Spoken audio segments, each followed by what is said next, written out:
What's up, everybody, and welcome to the Personal Finance Podcast. I'm your host, Andrew, founder of MasterMoney.co, and today on the Personal Finance Podcast, we're going to be talking about how much house you can afford by income. If you guys have any questions, make sure you hit us up on Instagram or Twitter at MasterMoneyCo and follow us on Spotify, Apple Podcasts, or whatever podcast player you're listening to this podcast on right now. And if you want to help out the show, leave a 5-star rating and review on Apple Podcasts or Spotify. I cannot thank you guys enough for leaving those 5-star ratings and reviews. They truly mean the world to me. And make sure you are checking us out on Master Money on YouTube. We are creating now 2 videos every single week, and we are creating fresh content for you guys. And some of the recent videos coming out are going to be 13 Roth IRA mistakes that you need to avoid. We're going to talk about how to get to your first 100K and do some deep dives on that. In addition, we're talking about the best index funds at Charles Schwab, Fidelity, Vanguard, the best ETFs,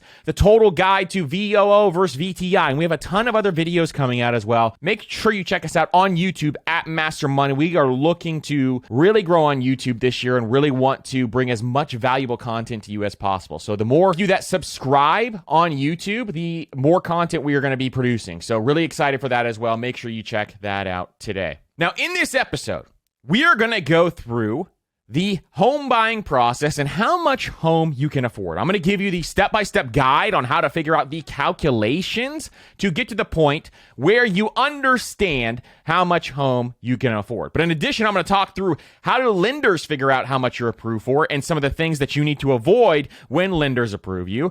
I'm going to give you how much house you can afford by income, and we're going to go through 7 or 8 different incomes to show you some examples of how much house you can afford by income. Then we're going to talk about what level of the stairway to wealth does buying a house fit into, because this is a big question that we get a lot. So I want to make sure that we clarify where that falls in with the stairway to wealth. And if you're not familiar with the stairway to wealth, it is our order of operations when it comes to building your wealth and building generational wealth. So any wealth builder out there, it's the order of operations to learn how to do that. And we're going to talk about things to consider when buying a house on this episode, including the biggest housing myths that you want to avoid. And I want you to ingrain some of those into your brain. So if that's something you're interested in, let's get into it. All right, so off the top, the first thing I want to talk through is how lenders figure out if you're approved, because this is a massive misconception for folks who do not understand how this process works, and they think a lender approved them, so that's how much house they can afford. I want you to avoid that at all costs. In fact, I want you to look at a lender, and the amount that they approve you for, I want you to understand it is not even remotely close to how much house you can afford. For example, when my wife and I built our recent house, we had to go get pre-approved for a specific loan so that we could build the house. And when we were pre-approved, we were approved for an amount that was absolutely way too much for the amount of house that we were willing to actually pay. You have to understand how to identify that fine line. So here's exactly how lenders figure out if you're going to be approved. When you apply for a mortgage, lenders are going to usually look at something called your debt to income ratio. And sometimes they call this the DTI in abbreviation. And this is your total monthly debt payments divided by your gross monthly income. Now, gross is before tax. It's your gross monthly income written as a percentage. So that's going to be your debt to income ratio. Now, how do they figure this out? Lenders usually use something called a 28-36 rule as a healthy sign of debt to income ratio, meaning that you will not spend more than 28% of your gross monthly income on mortgage payments. So gross meaning before tax, you will not spend more than 28% of that income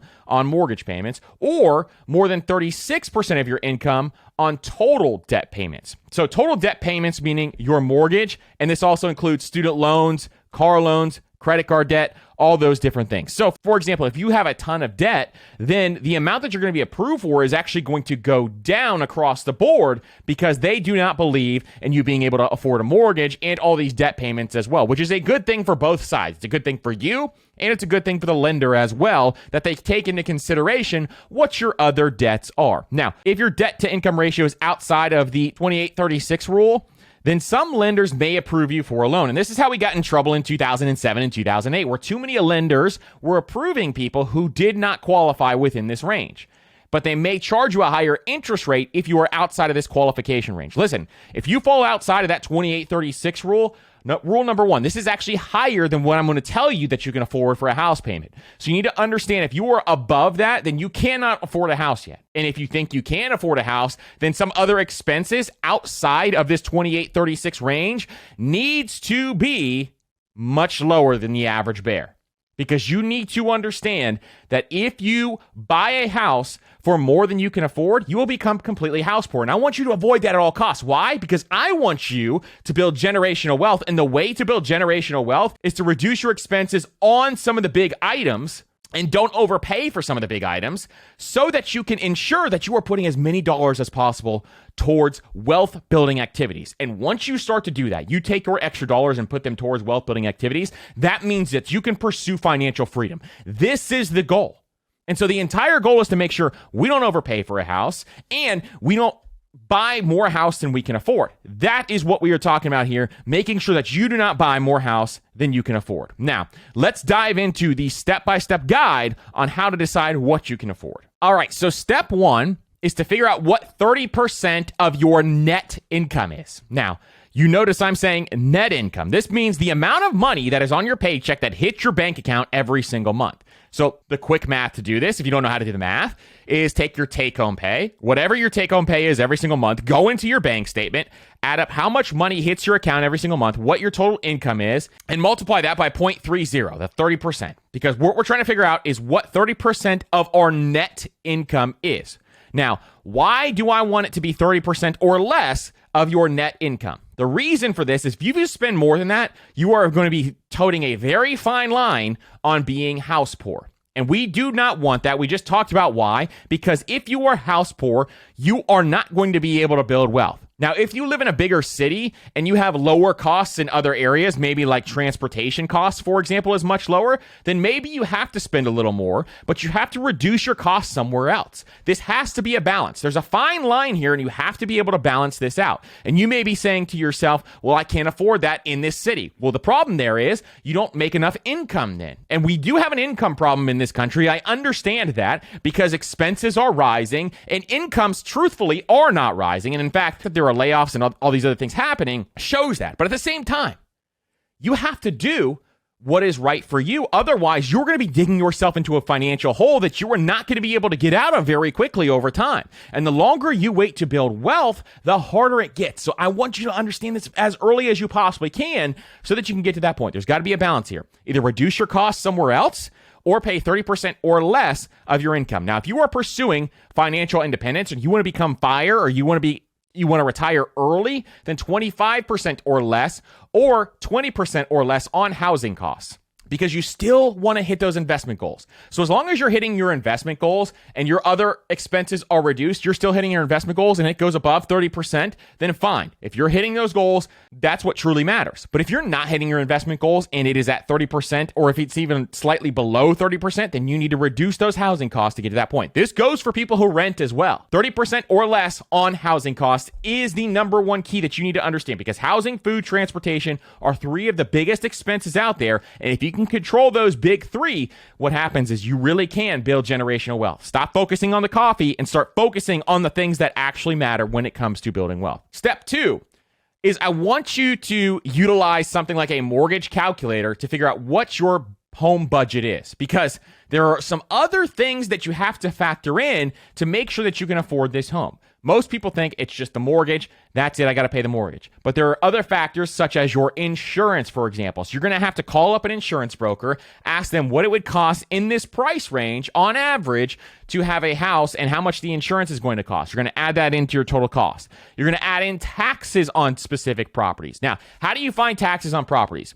So you can search your town and then search property appraiser. And you're going to figure out what the tax rate is on specific properties in your area. So say, for example, you're looking at a specific neighborhood. My neighborhood, for example, has additional fees called CDD fees because they built a brand new neighborhood. And around here, we have to pay additional fees on top of our taxes. So our taxes are much higher than the average person. You need to know that before you buy a house. Otherwise, it's going to really eat in to the amount of house that you can buy, or you're going to become house poor if you don't understand what the taxes are.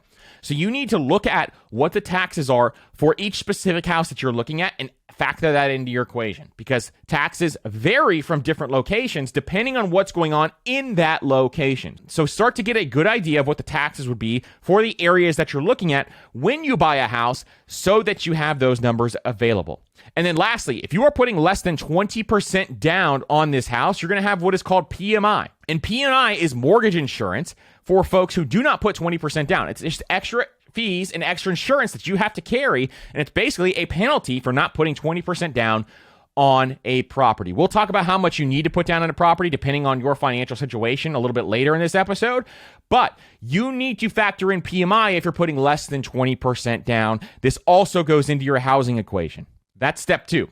Step 3 is you got to factor in closing costs as well. Most people don't do this. So most people go into buying a house and they maybe think about closing costs, but they don't factor them into the actual total price of the house, which is exactly what you need to be doing. So a mortgage calculator could help you do this as well, but you got to cover the most important parts of the home buying process. Number 1 is appraisal fees. If you have any appraisal fees associated with the house, maybe you want an appraiser to go out to see how much that house is worth. Sometimes the seller pays for it. You can negotiate that, but sometimes the buyer pays for it. So you got to look at those appraisal fees and see how much that can be. For example, an appraisal can be anywhere from $500 to $2,000 depending on where you live and the size of the home. If you have a much larger home, it could be even more. Home inspections, the next one.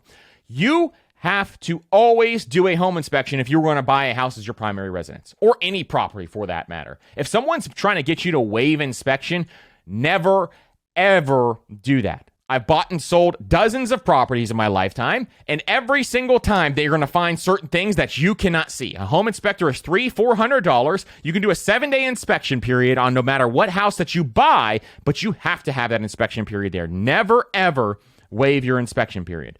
Loan origination fees, an additional fee that you got to factor in. Credit reports are more fees that your lender and or the title company is going to charge. If there's attorneys involved, you have to make sure you factor in those fees. And obviously home insurance and property taxes we just talked about. So making sure that you factor in your closing costs in your overall home budget is a very important thing to do. You need to make sure that you're looking at right around 4% of the price of the house is right around where you want to be. So if you're buying a $200,000 home and you multiply that by 4%, you're going to get closing costs of $8,000. Yeah, I know it's a lot, but that is right around where it's going to land in many situations, especially if you're getting a mortgage. If you're getting a mortgage, your closing costs are going to be even higher. Add that to the 20% down that you have to put down, and say for a $200,000 house, you're looking at $48,000 that you need to have available in down payment plus closing costs. This is a huge factor that you got to make sure that you put into the cost of buying a house. Now, some other things that you got to consider. On step 4 is you got to consider home ownership costs.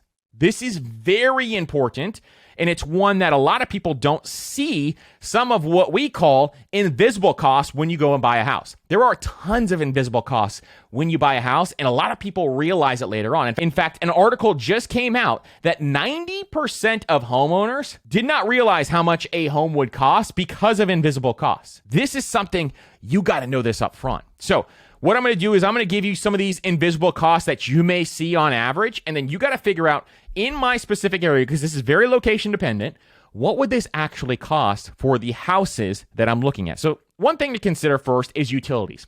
Now, when it comes to utilities, if you have an older house, your utility bill is going to be higher because it's much harder to heat and it's much harder to cool a house when it's older if it doesn't have the proper insulation and other pieces inside of that house. So when you are looking at a house, consider the age, because the utilities are going to be very, very different. For example, I had a 3-bedroom, 2-bathroom house as our starter house that was 1,200 square feet. And in that 1,200 square foot house, I paid more in utilities than my brand new house now, which is 3 times the size. Why? Because my brand new house had proper insulation. It had the proper things in place. My older house, which was much smaller, significantly smaller, which means less room had to be cooled and heated, but it still cost me more because my AC had to run harder and it was not as efficient as my new house that had all the modern technologies and all these different things. So you got to factor in that timeline when it comes to utilities. So do you have electric?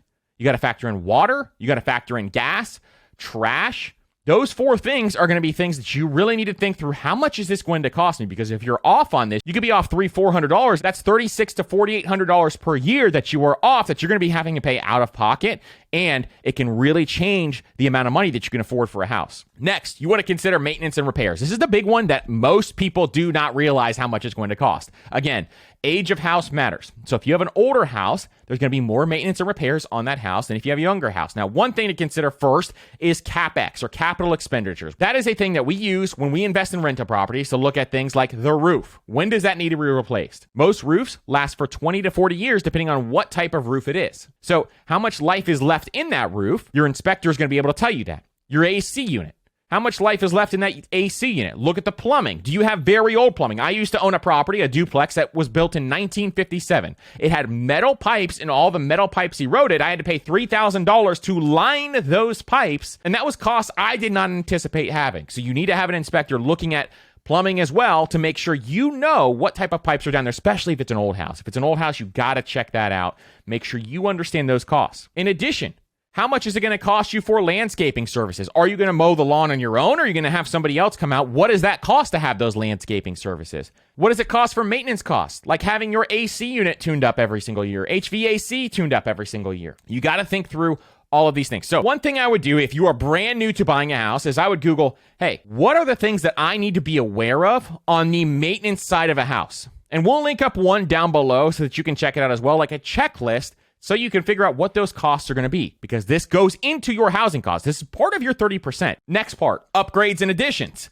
How much do you need to pay for upgrades and additions? My wife and I built a new house, but we still put a bunch of upgrades and additions inside that house after it was built. Why? Because the builder was more expensive than it would be for us to do it on our own. So you got to factor in those costs. If you want to remodel the kitchen, like you're buying a fixer-upper, for example, you got to figure out how much is that going to cost, and does that fit into your budget plans? And then step 5 is, if all of this is too much, how do you reduce that housing cost? Well, one way to reduce that housing cost is that you can save for a bigger down payment. Now, I understand at the time of recording this, housing prices are going crazy. So saving for a bigger down payment sounds like a scary thing to do. Why? Because you may be considering, well, are housing prices going to go even higher in the future? Well, none of us know if they're going to go higher or lower. I hear people all the time saying they think it's going to go higher for the next 10 years. They think it's going to go lower for the next 10 years. Nobody knows exactly what's going to happen. But what you need to do is do what's best for you to make sure that you don't overpay for a house. Because a house, we've talked about this before in our buy versus rent episode, which we'll link up down below. But in buy versus rent, I explained to you how a house is not that great of an asset. In fact, houses on average across the country have appreciated 4% on average over the last 70 years because of these invisible costs. These invisible costs eat into the return of a house. Your primary residence is a subpar asset at best. So making sure that you know that, and if it is not affordable, then you got to save more for a down payment on a house. Now, first-time home buyers, I am okay with you putting down 5 to 10% or even getting an FHA loan because it's your first house. But if this is your second house, then you need to be putting at least 20% down. Why? Because you can roll over the equity in the old house into your new house if you need to. So putting 20% down is imperative on your second house. If it's your first house, I understand sometimes it's hard to scoop up that down payment, making this easier, especially in a housing market where it's absolutely crazy. If you can afford the monthly payments on what's going to happen, including maintenance, mortgage, taxes, utilities, all these other things, if those fit into your 30% range, but you can put only 5, 6, 7, 8, 9, 10% down, then I am completely fine with that if it's your first house. Second house, you are rolling equity in. You need to make sure that you are at least putting 20% down because you already have a property that you own. So those are the steps that you need to consider. And those are the steps that you need to think through before you buy a house. Now let's get into how much home you can actually afford. Okay, so we just talked about the calculation on how to get to this point to figure out how much house you can afford. But I'm going to give you some examples by income of how much house you can afford as we go through this process. So the formula again, 30% of your net income, how much house can you afford? So let's say, for example, that you make $4,000 every single month. If you make $4,000 every single month, the range that you can be in is $1,200. So either you're going to have to be in a lower cost of living area, and maybe you're in a state where housing prices are not crazy yet, like Ohio has some areas like this. Alabama has some areas like this. So if you're in a lower cost of living area, then maybe you can fit in that range. If you make $5,000 a month, and this is combined obviously with you and your spouse or whoever lives in your home, if you make $5,000 a month, $1,500 is what you can spend on housing. $7,000 a month, $2,100 is what you can spend on housing. $10,000 a month is $3,000 on housing. $15,000 a month is $4,500. $20,000 is $6,000, and $25,000 a month is $7,500 is what you can afford. Now, some of these numbers may sound like, especially if you're on the lower end of the spectrum, these may sound like, well, how am I ever going to be able to afford a house? There's a couple of things that you can do when it comes to this is when you don't make a lot of money, reducing expenses a lot of times is not an option because you only have so much that you can cut back. But if you earn more, you have infinite earning potential. So that is my second suggestion, is looking at your earning side. This is why we always talk about earning more income on this podcast, is because your earning potential is infinite. But in addition, it solves a lot of problems, especially when you don't make a lot of money. So a couple of ways to earn more income is to negotiate your salary at your job. Look for another job because the average person who job hops makes 15 to 25% more when they find their next job. That's number two. Number three is to find a side hustle that can create an income for you. On the Master Money YouTube channel, we just came out with a video called the 4 side hustles that can turn into $1 million business. In that video, I talk about the 4 different businesses that I absolutely love that you can start as a side hustle and they can turn into a full-time business. So make sure you check that video out as well, because those are the 4 that I think are awesome right now. Now, what level of the stairway to wealth should you be on in order to afford a house? So some of the steps before buying a house are these. You have to have all high interest debt paid off, meaning that high interest debt needs to be gone. Anything above 6% interest needs to be paid off before you can get to the point where you're buying a house, unless it's your mortgage payment. Because if mortgage interest rates are high, but you can still afford a house within that 6% range, then that's a different story. But anything outside of that mortgage above a 6% interest rate needs to be paid off in order to be able to afford a house. If you have credit card debt, you should not be buying a house. If you have a car loan with a 15% interest rate, you should not be buying a house yet. You need to pay off that car loan. Number 2 is you need to have an emergency fund fully funded in order to buy a house. Why? Because there's a lot of emergencies that happens when you own a house, and that is on you. It's not on your landlord anymore. That is on you completely. So you need to have at least 6 months of at least one person's income in your household saved up in an emergency fund. Because if there's 2 incomes in your household, one person loses their job, then you at least have the other income to supplement, and you have 6 months of one person's income available to you. And that needs to build up to 2 months eventually once you build that house. But you got to have that 6-month emergency fund fully funded to make sure that you have the protection available to you when you buy a house. Now, in my budget line items, we have one called home maintenance, and we have one called home repair. Home maintenance is for the regular maintenance every single month that we have, from lawn care to pool care to landscaping that we do. I just put a whole bunch of flowers and stuff in last weekend. And so that came out of home maintenance. Home repair is things that happen that you do not expect. Things like your AC breaks down or you need an electrician to come out to fix some lighting. Those are things that comes out of home repair. So between those 2 line items, hopefully that helps you with your budget. That's how I separate it in my budget to make sure that I have those available. And then number 3 is you need to be hitting your investment goals before you buy a house, because you need to have that funding available. You're hitting those investment goals, because if you're not hitting your investment goals, you will never be able to retire. And if you buy a house, it's going to make it even worse. You want to make sure that you can pursue financial freedom and you can afford that before you are buying a house. If you're not able to hit your investment goals that are going to hit you to your retirement number by whatever age you want to retire, then you're going to have to back it up a little bit, figure out and reassess exactly where you need to be hitting those investment goals. So for a lot of people, this could be the Roth IRA level on the stairway to wealth. If you're maxing out that Roth over the course of 30 years, you're going to have over $1 million in that account. Is that enough for you to retire? That is the question that you have to ask yourself before you hit that point. So if you're at the Roth HSA level and you're maxing those out, then that would be the level that I would start to consider buying a house. Now, let's look at some things to consider before you buy a house. All right, so here are some things I want you to consider before buying a house. And before you buy a house, these considerations are very important to evaluate for your own personal situation, especially when you're talking with a spouse or a partner or anybody else. You got to make sure that you are talking through some of this stuff before you buy that house. So as you start to make this decision, make sure you're asking yourself these questions. First, there are 3 myths that I want to go through. So the first one is, if you are paying rent, you are throwing money away. So you see that we just talked through how to run the numbers on buying a house. And for a lot of situations, renting may be the better option than buying a house, because there are so many costs associated with buying a house that most people do not understand. It's not just your mortgage payment. It is everything else involved in buying a house. Whereas if you're renting a house, your landlord's going to take care of a lot of those additional expenses because it's baked into your rent cost.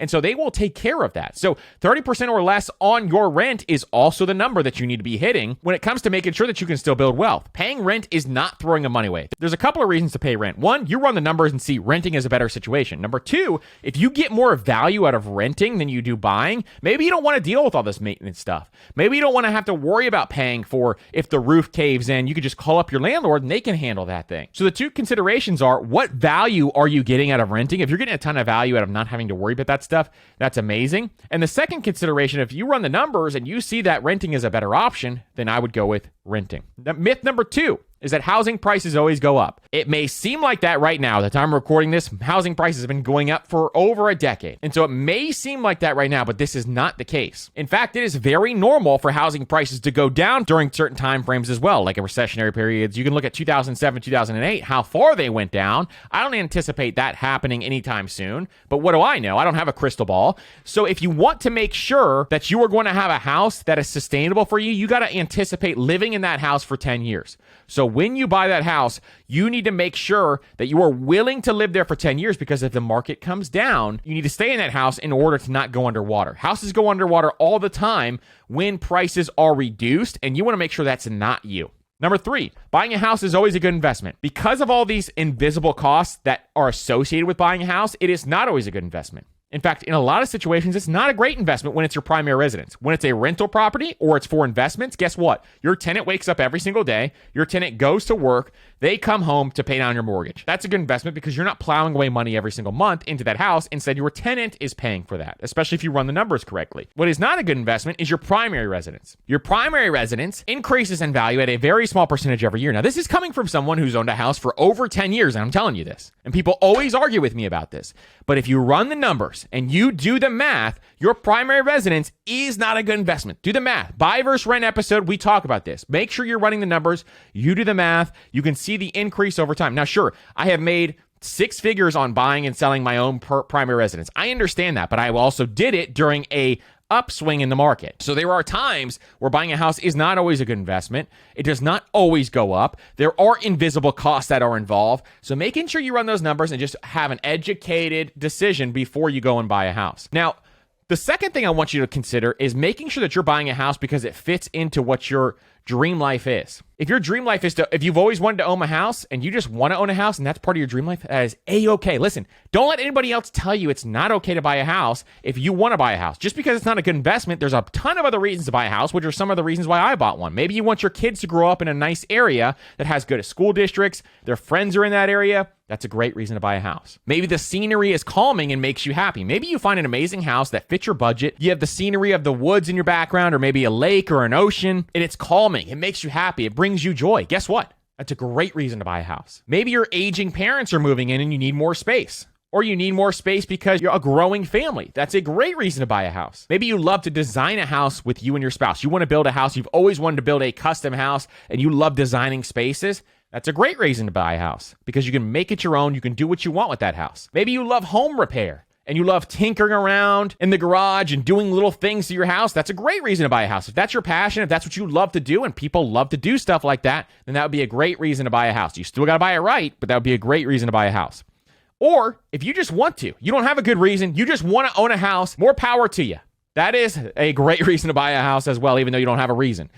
So thinking through this, making sure you're willing to stay for 7 to 10 years, making sure it's 30% or less of your net income. These are the 2 rules that really, if you're willing to do some of these things, you run the numbers, you do the math, and you figure out it's still a good decision based on what your desires and goals are for your dream life.